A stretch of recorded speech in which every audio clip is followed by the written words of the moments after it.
This presentation is on the Jacksonian era, which focuses on the President Andrew Jackson and also the Indian Removal Act. Andrew Jackson was the 7th President of the United States. He was president between 1829 and 1837, serving 2 terms. He's known for putting policies into place that affected the territory, politics, and the economy of the United States. He's the first, what they call, man-made president who believed in the common man. He was also a national hero in the Battle of New Orleans, which we talked about in the War of 1812. He was also one of the first candidates that was elected in the popular 2-party system, where we had 2 parties split from the Republican Party into the Democratic Party and the Whigs. He was elected as part of the Democratic Party. He believed in states' rights and wanted to restore the voice of America to the people. He had the nickname Old Hickory, which people used in his campaign to popularize him as a candidate. The election of 1828 is when Jackson won his first role as president. This particular election had the highest voter turnout that the U.S. had seen at that point in time because they actually lifted the property requirement for voting. So this opened it up to any white male. They did not have to own property in order to vote. Also, with the creation of the 2-party system, it created a sort of it's something that people wanted to participate in because they felt like they could identify with the candidates. As I mentioned before, this is one of the first 2-party elections without the Federalist component. We actually see the Republican Party split into Whigs and Democrats. Whigs believed in a stronger central government. They still believed in states' rights, but a little bit stronger central government.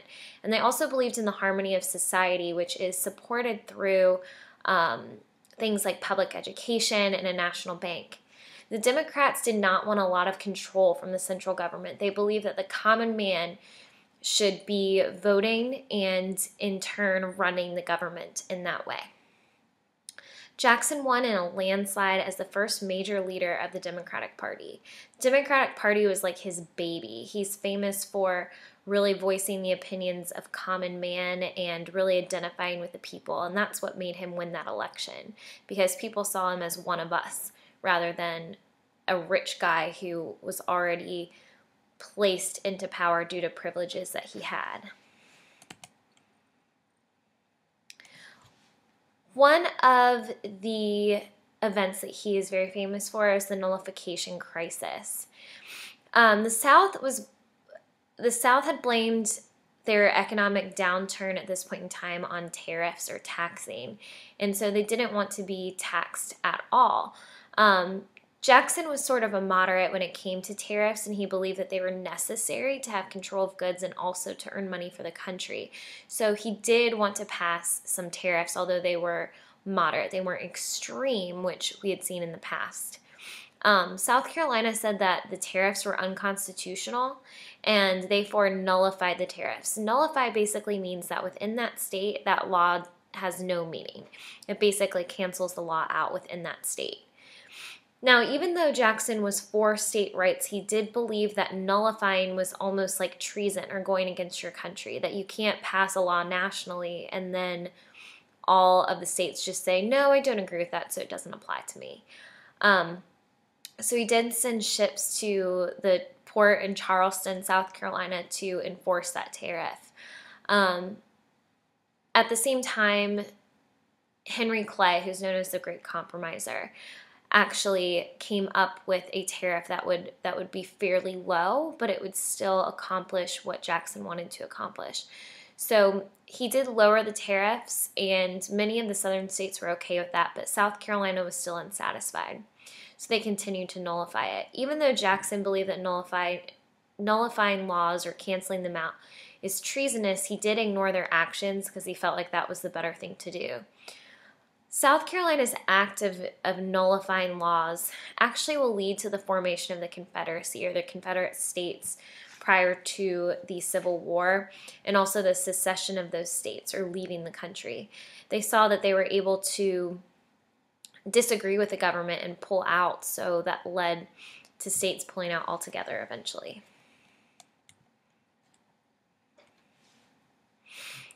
Another event that Jackson is famous for is the Indian Removal Act. As the United States expanded west, Jackson was a major player in the action of removing Native Americans from their original lands. So there were many tribes that were all over the South, mainly in Georgia, also Mississippi, Florida, and basically what the Indian Removal Act did was that it made these people give up their lands east of the Mississippi, and then they got land in the west. But there is no actual declared land. They were basically just said, walk this way and you'll find something. The goal of this was so that land could be freed up for white settlement. And by the end of the Indian Removal Act, Jackson's administration had removed 46,000 Native Americans, and this opened up 25 million acres of land to white settlement. At this point in time, we were unsure what would end up happening with that unorganized territory in the West. So people thought if we remove the tribes, which there was violence involved and controversy with them, that they wouldn't have to deal with them again, and then it would free up land in our current territory for settlement.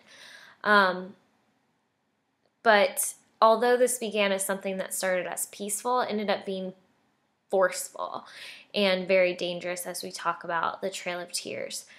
Jackson has also been known to treat Native Americans like children, like that they need help, which that group does not like. But at the same time, kind of interesting that he actually adopted a Native American child. So kind of playing on both ends of that spectrum, which is kind of strange. As a result of the Indian Removal Act, we have what's called the Trail of Tears. Many of these Native Americans were from the Cherokee tribe, which actually part of that tribe is from western North Carolina and the mountain region. They were forced out of their land and were forced to migrate to what is now Oklahoma. So they're on horseback in wagons walking thousands and thousands of people for a very long time. And the Cherokee call this the Trail of Tears because of the hardships they faced on the way. Due to starvation, disease, extreme exhaustion, poor diet, it resulted in 15,000 deaths. This is one of those things that Jackson is blamed for a lot. He's a very controversial president, and people either reward him for some of the good things that he did, expanding our country, helping the economy come out of crisis, but they also consider him not very compassionate for the people that originally lived on this land. So Jackson's legacy is often talked about because he did so many things in his presidency and changed a lot of what was already in place with the purpose of restoring the actual meaning behind our Constitution and having a people-ran government. He established a national two-party system where candidates would have to be part of those parties in order to run, and we elect one person from each and they run against each other. He's also responsible for expanding the western frontier and opening up new lands through the process of the Indian Removal Act. He also disapproved of the National Bank, and he's also known for being very strong and speaking pretty hateful words about people that opposed him. The video that is going to end this presentation gives you a little bit more insight to who he was and also some of the things that he left behind.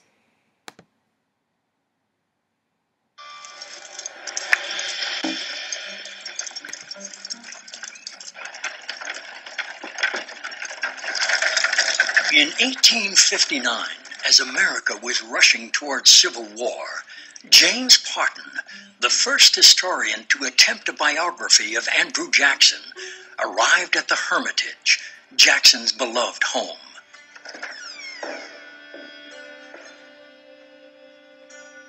He was escorted through the mansion by Hannah Jackson, who had been Andrew Jackson's slave from the time she was 10 until Jackson died.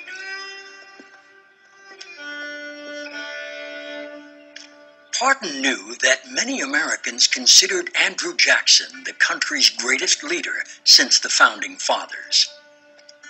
Parton wrote, "During the last 30 years of his life, he was the idol of the American people. Columbus had sailed, Washington fought, Jefferson written. 50 years of democratic government had passed, and the result of it all was that the people of the United States honored Andrew Jackson before all other living men." Andrew Jackson, in my mind, is one of the great presidents. And it's not surprising that he was so loved. In fact, it is said that when the Civil War broke out in 1861, people wanted to vote for Andrew Jackson, hoping he would come back and save the Union. He was that beloved. For all of his flaws, for all of his contradictions, Andrew Jackson did more than any other American of his generation to enlarge the possibilities of American democracy. In doing that, and seeing himself as president, as the tribune of the people, he did more than anyone to change to enlarge the possibilities of the American presidency. But Jackson was also one of the most controversial presidents in American history. His policies on issues like Indian removal and slavery provoked fierce opposition, not only in his lifetime, but beyond.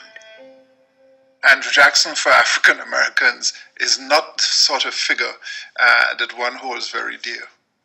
He wouldn't form part of the ranks of the great men of American society, because never in his reign as president, in his terms as president, did he ever attempt to expand the rights of people. On the contrary, he did everything he could, it seems to me, to constrict those rights, to limit those rights. People talk about Andrew Jackson's black moods. People talk about Andrew Jackson's red-hot temper. But the color of this story is green, and it's the green of envy, and it's the green of coveting Indian lands. At the Hermitage, Parton discovered a portrait of Jackson finished just before he died. It was completely unlike the many heroic portraits of the great man, and the vulnerability it captured brought to life Parton's most insightful description of Jackson. He was a democratic autocrat, an urbane savage, an atrocious saint. Americans have always looked at Andrew Jackson and seen themselves. But over the years, they've looked at Andrew Jackson and seen different versions of themselves. At one time, they saw the frontiersman, the poor boy made good, the classic self-made man. Today, some Americans look back at Jackson and they see the slaveholder, the Indian oppressor, even the Indian hater. So the debate about Andrew Jackson is a very contemporary one. He's an inescapable, quintessential American, but of what kind? Is he a man whom we should admire, or is he a man whom we should despise? Is he a man whom we should celebrate, or is he a man for whom we should apologize?